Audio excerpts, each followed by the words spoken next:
পুরাতন জ্বর সম্পর্কে। বিভিন্ন প্রকারের জ্বর হয়ে থাকে মানুষের, আর এই জ্বরের রোগী বিভিন্ন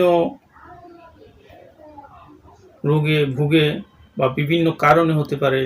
ফুড পয়জনিং বা মশার কামড়ের কারণে ম্যালেরিয়া জ্বর, টাইফয়েড জ্বর এবং সান্নিপাতিক জ্বর, কালো জ্বর এবং বিষম জ্বর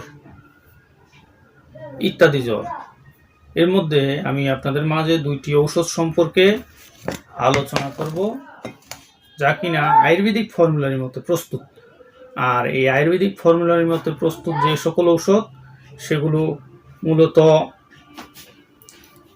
ভেষজ গাছগাছরা, লতাপাতা, ফলমূল, শিকড় বাকড় এবং ভেষজ ঔষধি গুণ সম্পন্ন উদ্ভিদের সমন্বয়ে সম্পূর্ণ আয়ুর্বেদিক ফর্মুলার মতে প্রস্তুত। এর মধ্যে একটি সিরাপ আপনারা দেখতে পাচ্ছেন, অমৃতারিষ্ট। এই অমৃতারিষ্ট সিরাপটি মূলত আয়ুর্বেদিক মেডিসিন। এটি গুরুচি, পারুল, বিলম্ব, ইন্দ্রজব এবং অন্যান্য ভেষজ উপাদানের সমন্বয়ে প্রস্তুত। এটি সম্পূর্ণ আয়ুর্বেদিক ফর্মুলার মতে। আর এটি জ্বর প্রশমক, যেমন বাত জ্বর, ম্যালেরিয়া জ্বর, যকৃতজনিত জ্বর, প্লীহা ইত্যাদি সমস্যা দূর করতে সক্ষম। আর আরেকটি ঔষধ যার নাম লৌহাসব।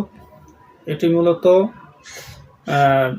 শরীরের রক্ত বৃদ্ধিকারক, কম্পজ্বর, জীর্ণজ্বর, প্লীহা, যকৃত সংযুক্ত বিষম জ্বর, অরুচি, শোধ, পাণ্ডু, গোল্ম, গ্রহণী নিবারক এবং হজমকারক এবং কি রক্তবর্ধক।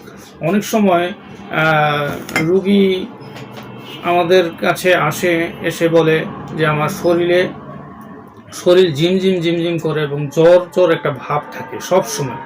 আর এই সকল রোগীর মূলত শরীরে রক্ত কম থাকা বা অ্যানিমিয়া সমস্যা। আর এই অ্যানিমিয়ার সমস্যার কারণে তার জ্বর একটা ভাব সব সময় থেকে যায়। আর এই জ্বর ভাব থাকার কারণেই সে রোগী দুর্বল হয়ে যায়, খাওয়ার রুচি কমে যায়, হজম শক্তি দুর্বল হয়ে যায় এবং রোগী নিস্তেজ, আস্তে আস্তে মেজাজ খিটখিটে হয়ে যায়, চেহারার লাবণ্যতা ফ্যাকাশে হয়ে যায় ইত্যাদি সমস্যা দূর করতে এই 2টি ঔষধ সক্ষম। আমার ভিডিওটি ভালো লাগলে লাইক, কমেন্ট, শেয়ার করবেন এবং সাবস্ক্রাইব করবেন। আমার জন্য দোয়া করবেন। আল্লাহ হাফেজ।